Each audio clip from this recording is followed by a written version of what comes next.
AI right now for salespeople is a great tool, an enhancer, doesn't replace. In the future, quite possibly. I think if you spoke to me in 10 years' time, I'm quite sure I'll have a different point of view at the rate that AI is going. But right now, it enhances, it doesn't replace. As I said earlier, those who don't use it will be chopped. And that's the kind of thing where we are now. Whether, obviously, in B2B sales, I'm going to be at the front end of that. In my days of national print, and obviously they still exist, they're probably using it less, but they will all still be using it in some manner or way. Welcome to Revenue Insights. Every week, we'll be joined by revenue leaders from some of the most successful and highest growing companies. Together, we explore how they built their revenue teams, the journeys that they've been on, and the lessons they have learned along the way. Revenue Insights is brought to you by Ebster. We're a revenue intelligence platform designed to help revenue teams to build more pipeline, close more deals, and retain more customers.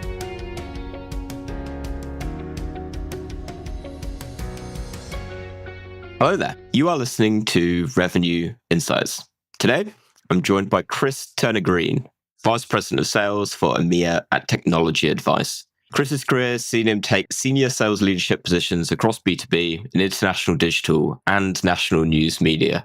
Chris, it's a pleasure. And I know I talk to a lot of software folks on this show. I'm very interested to talk media sales today. Thanks, Lee. Thanks for having me. I'm really excited to be here and to share my thoughts and opinions on where we are in the world today. Excellent. Let's begin then I'd love to hear a bit more about you, your story, how you got to where you are today.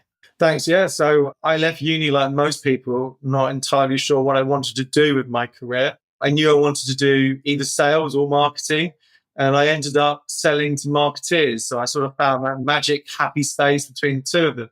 First starting in national media, as you said, selling media solutions for the Sun, the Times, and the Sunday Times, back in the day when print was king. So that obviously quickly changed and moved to digital. I left there after been there for 17 years, trying to man and boy and doing everything that could be considered in that industry.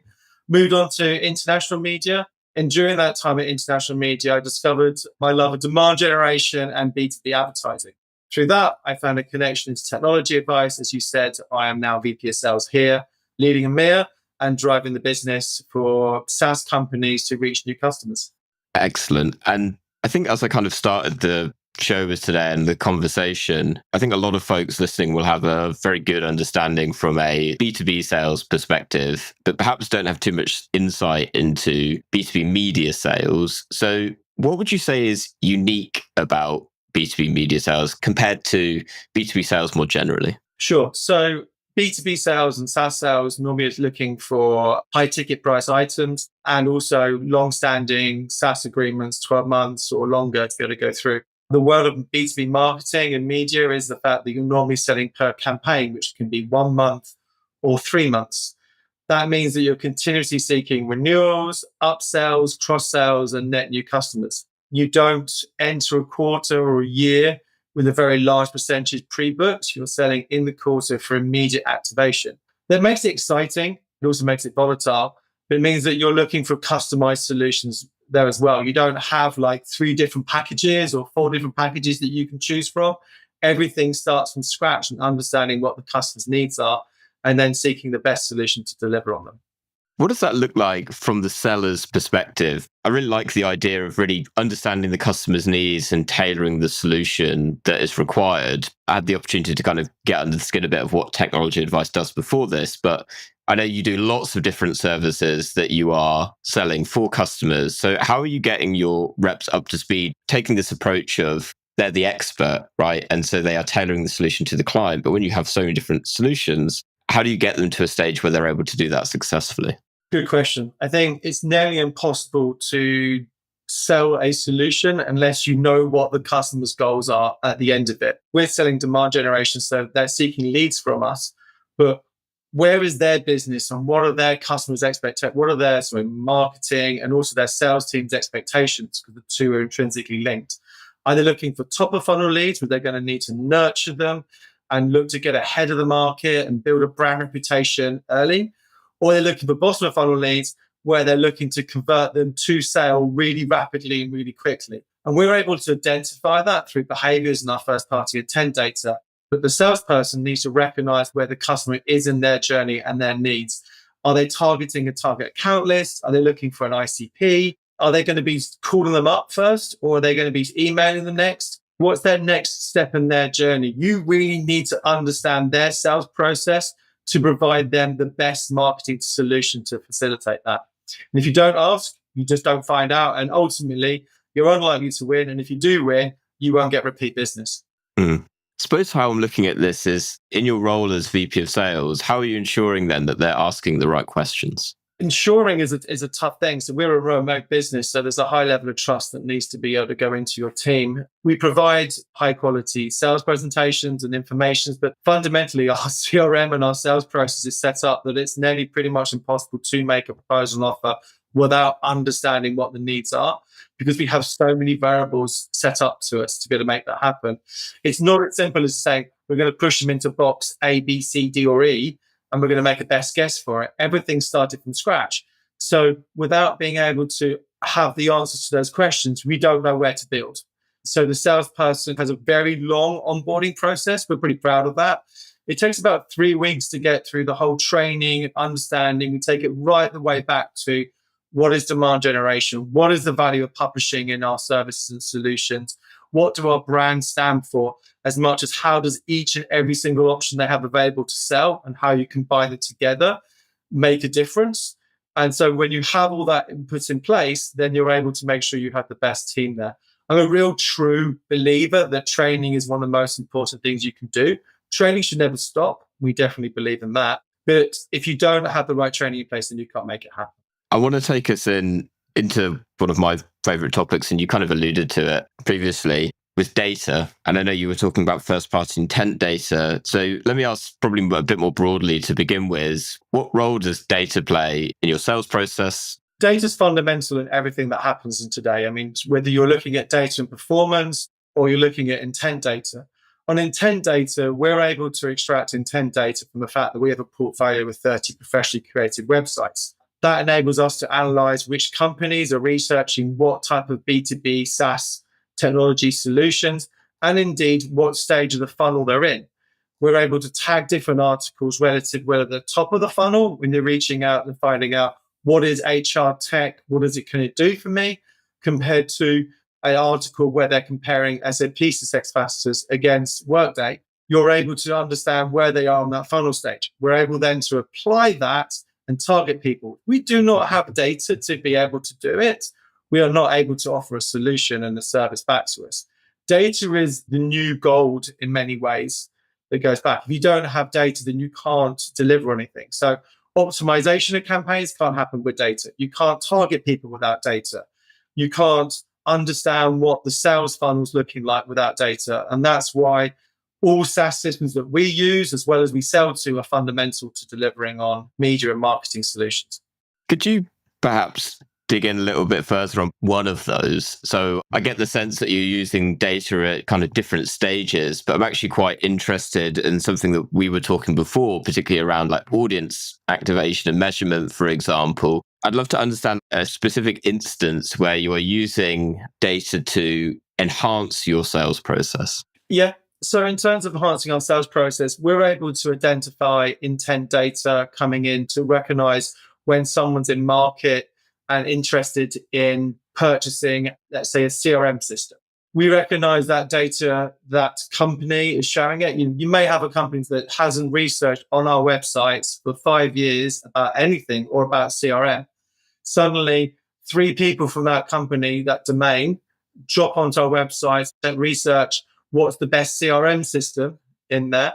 We're able to recognize that, and then we're able to sell that as part of a demand generation or ABM campaign back to a SaaS company that provides CRM software solutions. So if we don't have that data, we can't sell it. Now, how do we sell that data? We're not selling it as an IP address, we're selling it as a lead. And that person's had to consent to be contacted by that new company that's being able to go through. And what we're able to do is hook that all up together using what is often regarded as content syndication. What's an initiative that you're working on at the minute that you're most excited about? Right now, if you're looking at sort of B2B buyers. 50% of buyers are millennials, and the ever increasing amount are also Gen Zers. And that means that compared to the days when I was first in the work environment where I could, I left my work, it was 5 days in the office, I was working a desktop and I left, and you couldn't get in contact with me because of the way that we are today, flexible working, remote working, hybrid working, having mobile phones and laptops and iPads. It's very difficult to disseminate the difference between B2B and B2C. So that means B2C trends are really coming in to B2B environments. So we need to now think differently in terms of how the buyer's journey is happening. Gartner has a very good image that talks about a really overly complex buyer's journey, which recognizes buyers that come in. It's a big mess on purpose in a way, and it's not a linear fashion. But because of the B2C journey, it means that things like attention and brand awareness are now more important than it ever has been. And for me, that means that B2B media solutions and B2B marketing ideas are continuously changing and evolving. And what was good today didn't exist 12 months ago. And what will happen in the near 12 months will be completely different. And attention is the key detail to that now. Recognizing that someone has seen a brand, recognize the brand, what the value is, and then activating that at every single stage of the funnel. So there's a lot of things, obviously, that I can't share in a public podcast, but attention is the key thing that has moved from B2C to B2B, which is fascinating at the moment. Just a quick reminder, and then we will be right back to the show. At Revenue Insights, our goal is to share how top-performing revenue leaders build predictable, efficient, go-to-market teams. Every week, we speak to the brightest minds, and every quarter, we release the latest findings from our analysis of billions of dollars in pipeline. If you don't want to miss out, sign up to our newsletter at ebster.com/newsletter-sign-up. That's ebster.com/newsletter-sign-up. The link to make that a little bit easier for you will be in the show notes of this episode, wherever you're listening. See you there. So how do you go about drinking your own champagne with that in mind? So you speak a lot of the importance of having attention and generating awareness so that you are constantly front of mind for potential leads and potential accounts. And I know the kind of folks that you work with are enterprise size companies, right? So how do you as TechnologyAdvice go about ensuring that you are grabbing that attention with prospective clients internally?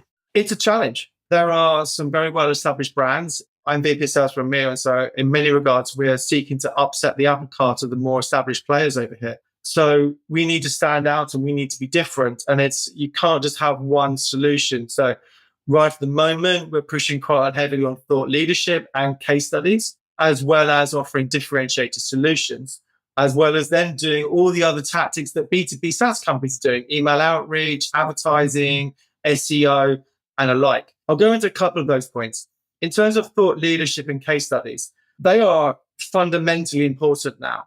Or solutions that we offer, other providers offer, there are similarities between what we offer and what other people do. We obviously believe that ours are better and have a better brand value attributed to it. But you have to be able to sell that. And the best way to sell that and inform that is to tell a story. And that's why case studies are so important. People remember a story so many times better than they remember a number.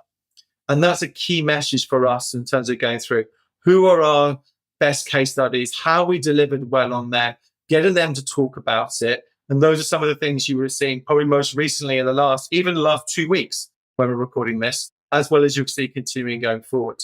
I think that's fundamentally important as well. And the sales guys also need to be brand ambassadors for what we're doing. They on LinkedIn need to be talking about our companies in manners of ways and thought leadership and engaging with our customers on all the different platforms we're able to do that on. And then we use our own tasks and solutions that we have as well.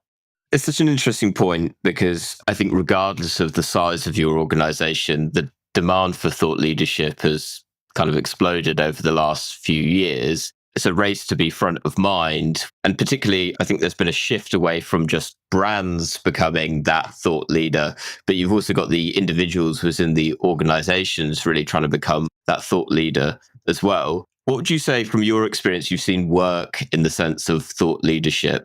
The most important thing is not to regurgitate what everybody else has already said and have a differential point of view. as you said, the reason why there's so much thought leadership out there is because it works and people remember it and people come to you and seek you out. I remember that you gave this little nugget piece of information 3 months, 6 months, or 12 months ago before they're making a purchasing decision. I remember where they got that from and they held you in high regard.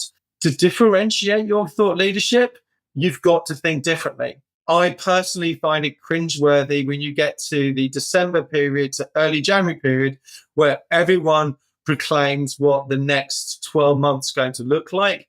And they all basically just extend the current trends and projections out. That's not thought leadership. That's extrapolation of where we are today. I think true thought leadership is recognizing something that's happening a long time in the future. Right now, anyone who says the future trend is going to be AI, absolutely is going to be AI, but we're already there, right? This is not a new thing, right? What we should really be thinking about is what is the implications of AI going to be, right? Not in terms of what's AI going to do, but what's that effect going to have moving forward, right? What is AI going to enable us to do next that no one's thought of? That's where the next trend's going to be.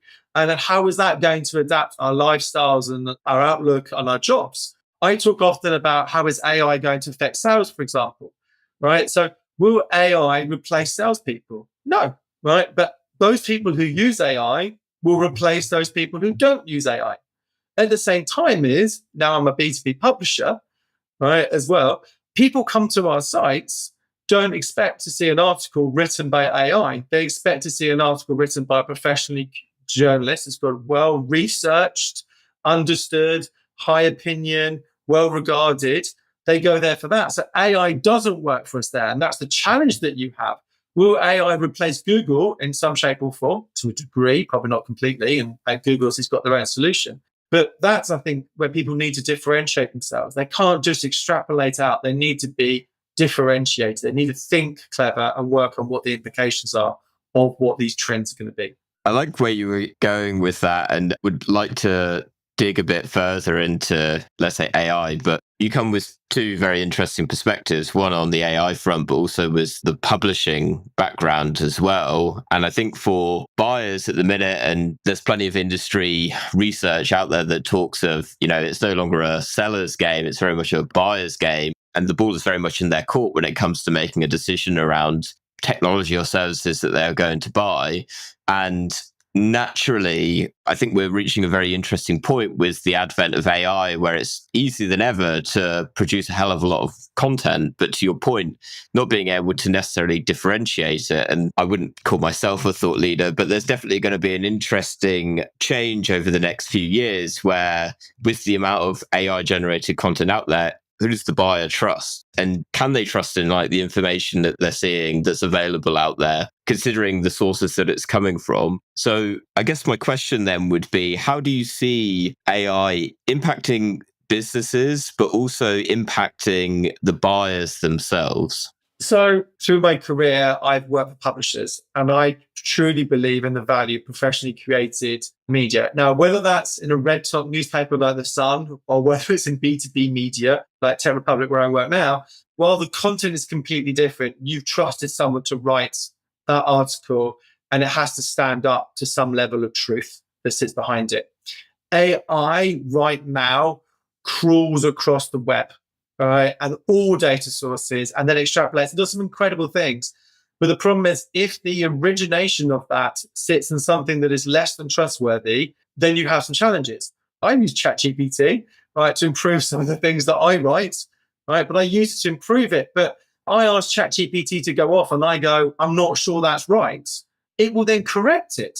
So was it not wrong in the first place to be able to go back? So the validity of AI is still a bit questionable, but it's an amazing advance that goes through. Going back to sales and the environment, yes, the problem is that AI enables you to scale with all the other tools that are available out there, with the Salesloft or Apollo and other ones like that. Well, you're able to send out a phenomenal number of emails and AI enables you to write a phenomenal amount of words.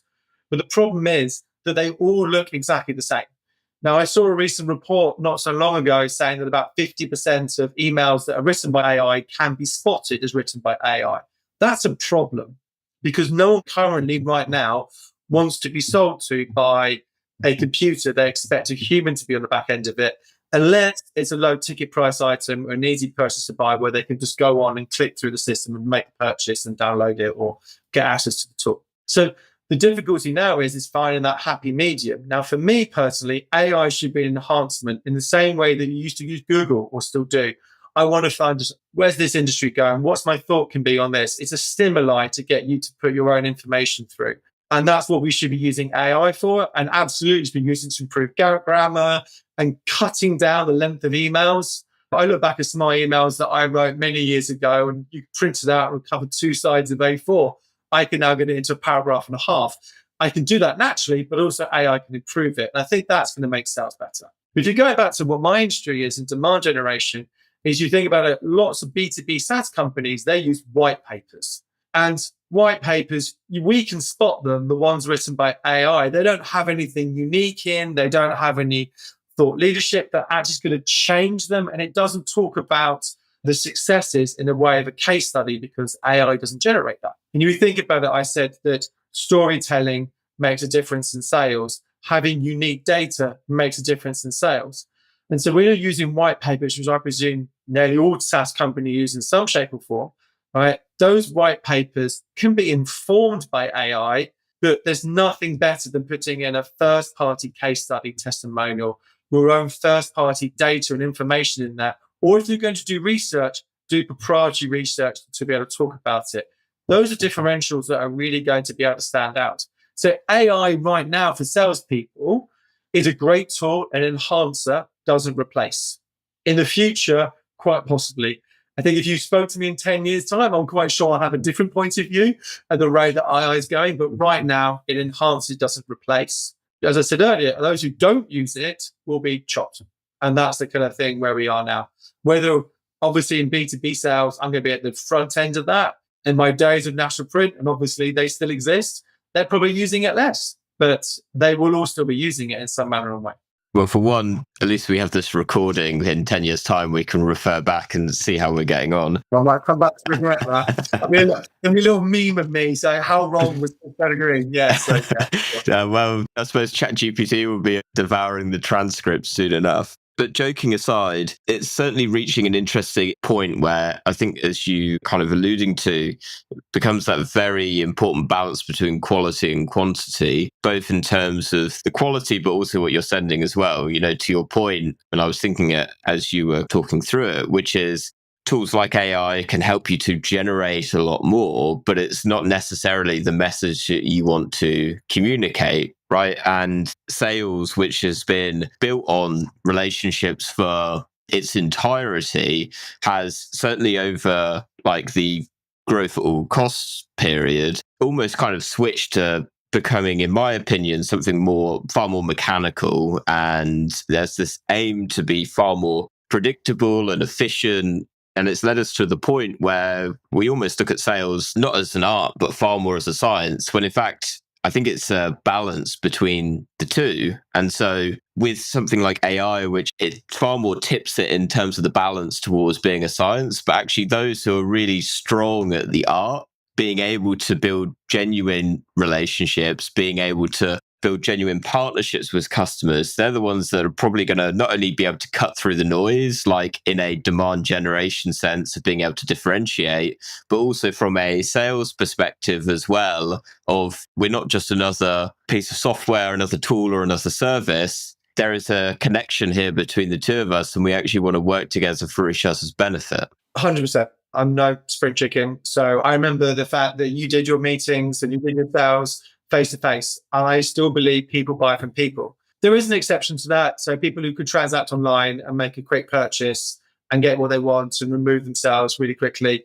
and just get into the tool, that may be an exception. But if you've got any kind of level of considered purchase, like a B2B purchase, particularly a large one, or one where you're committing to a large period of time, people buy from the person they're speaking to. And AI is not going to replace that until AI gets a situation where someone can replace me physically on this screen talking about where we are. And the person receiving it is happy to talk to an AI tool, which I don't believe anyone is. We still talk about today that, you make an impression in the first 7 seconds. that still exists in all purchasing and all selling. So it's fundamentally important that you meet people. We are a fully remote company, but I still encourage my team to get in their cars and trains and go and see their customers. Predominantly, our customers are London based. And so I still want them to go and see them. And there's a value in that. And the conversations that you can have face to face that you can't have on Zoom or Google Meets, likewise, you can't have on the phone, you can't have by email, are immense. I talk about it being the elevator moment or the water cooler moment where someone says, do you want to drink? Absolutely, I want to drink, because that's an opportunity for me to talk to you about something that you may not be deciding to give me when we get down to formal negotiations. So it's really important to be able to go through and understand that buyer, understand their needs, where they're coming from, where their role and responsibility sits. You have to do things face to face. And AI currently is not going to replace that. Well, I'm a bit concerned in the day that AI can replace us in a face-to-face scenario, to be fair. Especially watching Hollywood films. They will let you know that that's coming very rapidly. Films like Creator and the like suggest the fact that the world's going to be over very soon. So, yeah. Just a quick reminder, and then we will be right back to the show. At Revenue Insights, our goal is to share how top-performing revenue leaders build predictable, efficient, go-to-market teams. Every week, we speak to the brightest minds, and every quarter, we release the latest findings from our analysis of billions of dollars in pipeline. If you don't want to miss out, sign up to our newsletter at ebster.com/newsletter-sign up. That's ebster.com/newsletter-sign up. The link to make that a little bit easier for you will be in the show notes of this episode, wherever you're listening. See you there. You mentioned earlier in our conversation the onboarding process that you have internally and the sales process that you have that, by the sounds of it, really give solid guardrails for your team. What differentiates your top performers from the rest? What are they doing that's different? So we have some really linear and key measures of success. So we measure all teams by, clearly, they're salespeople, so the amount of revenue they bring in. We then divide that revenue up by, is it retention of existing business? Have they diversified their revenue from the existing business, and have they brought in new revenue? That's a lagging indicator. So then we move to the leading indicator. We're looking at things like how many opportunities that they opened up, how many opportunities they opened up across how many different accounts, because in media you work with clients direct and you also work with agencies, and then agencies can brief you for 5 or 6 or 7 different brands. Outside of that, what's their strike and win rates? What's their average deal size? And then also, as I mentioned, I'm a true believer of meetings. How many meetings have they had that they've arranged as opposed to an SDR's arranged? That enables you to score them and understanding where they're sitting and understand where they sit their benchmarks. But the best salesperson, and we're going back to recognizing personalization again, is the one who recognizes the needs of the customer, right? And is able to put a solution together that matches that, because that's what delivers you retention. Now, in a business like ours, you have to retain customers. You can't just be churning them all the time. We don't have a 12-month renewal period. They can leave after a 1-month deal if they're not happy. So you need to understand what their expectations are. And if you do not understand their expectations, manage their expectations, and make sure you sell a solution that matches it, you're going to completely lose them. And the best salespeople are the ones who can do that, combined with an ability to do an elevator pitch. It sounds old school talking about elevator pitches, but if they can't explain who TechnologyAdvice are, what are USPs versus the incumbents in the market, and why people should move their monies from solution provider A to solution provider B quickly and succinctly, they're never going to get in the door to actually get to past negotiation. Everything that you raise is absolutely spot on. If you've got a rep that perhaps is not currently able to really get it, like the customer need, perhaps you're shadowing a meeting or reviewing a call, and it's just like, they're just not getting it. How do you approach helping them? So I'm a leader that likes to get their hands dirty. I'll ever work for an organization where I can't go to those sales meetings and be involved in it. And that's where leading from the front is really important to be able to do that. So yeah, if a rep who gets it, and you mentioned top performers, they have a much lighter touch from me than the ones that need that support and assistance to be able to go through. And it's important to join meetings. There are lots of tools that review meetings and you can review it, but then that's all kind of retrospective. I much prefer that there's a video call, I'll jump in, it's a face-to-face, I'll get the trainer and go and see them as well. And then you're able to look at the rep, you're able to support him, him or her. And then also the fact is you're able to show the rep what he could be doing by interjecting at the right points and conveying that. And there's no better way to show someone what you should do than experience it in real life. I talk about training. What's the most important way of doing training? Is it to watch a recording of a training that happened 6 months ago? Or is it to physically attend the training, physically or real life, and then have the opportunity to ask questions as they come up? Because I guarantee if someone else has got that question, you probably have as well, or vice versa. So to be in there, to be in the weeds is important. Now, that's not possible for every meeting at every time, for every call, but you're able to spot the needs of the team, as well as the needs of the business. The team, everyone has, we use Salesforce. So I've got measurement up and down, every single left, right. I can see every single thing and I identify that, but also the needs of the business, where we should be doing more money or which client has been a blocker and we need to address. Then I'll step in and help and assist and hope and then believe that having seen what I can do, therefore they can do better. Caveat that, I'm not saying that my way is the best way. And you must also enable the sales rep to have their own language and their own way of selling. Back in the past, I've been given presentations and said, can you go out and sell that? I can never sell that as well as a presentation that I've written, I designed, I bullet pointed, I can talk around, because you've had a lot more involvement in it and you believe in it. So that's really important for me when the sales guys talk about it. I give them decks and presentations and say, look, this is a really good one that's been created either by me or by someone else in business. So you need to create your own version of this, as long as the key points you're still communicating in a really strong way, because the language I use compared to a person who is 21, 22 is going to be different. So we need to enable them to land it in that manner and way. Absolutely. Final question. And I know you're ready for this one. What is one book that you'd recommend to other revenue leaders? So we talked about this before recording. So I am different to probably most that, again, going back to face-to-face, I don't read that many books. And if I do, it's because I'm on holiday and then I'm choosing to do a fiction book rather than a work help book. And I much prefer sitting down and talking to someone and engaging with them and doing a training session with them than reading a book that takes you a week or 2 weeks to read. However, within that, I had the opportunity to meet Andy Bounds, who wrote The Jelly Effect, which talks about afters. I think afters is an amazing concept that should be in every single thing that a salesperson does, whether they be an SDR right the way up to VP or CRO. And that's just recognizing, what do you want your customer to do afterwards? And that comes down to not just at the end of the meeting, but every single slide. And then I take it to the next level to every single bullet point. Does that bullet point, because I still use bullet points rather than memes, does that make a difference? And if it does, you keep it in. If it doesn't, get rid of it and move it on. Because no one's going to sit there and do a 60-minute presentation with you and let you run through it. You have to get to the point and you have to make sure it's value suits. I mean, the biggest giveaway normally is does it really make a difference that you have 17 offices across the world and show a map with every single dot of where they are in the world? No. But I can guarantee you there are a lot of presentations that still have that in. What does that tell you? Are you trying to say that you're large and you can be trusted? Then do the case study. You work with large companies and you can be trusted. That's far more impactful. And those are kind of mindful. I sit back. So while I haven't read The Jelly Effect, I physically have a copy, but it's never been bent open. But I've spoken to Andy and it changed the way that I sell. So yeah, I'm very proud of that.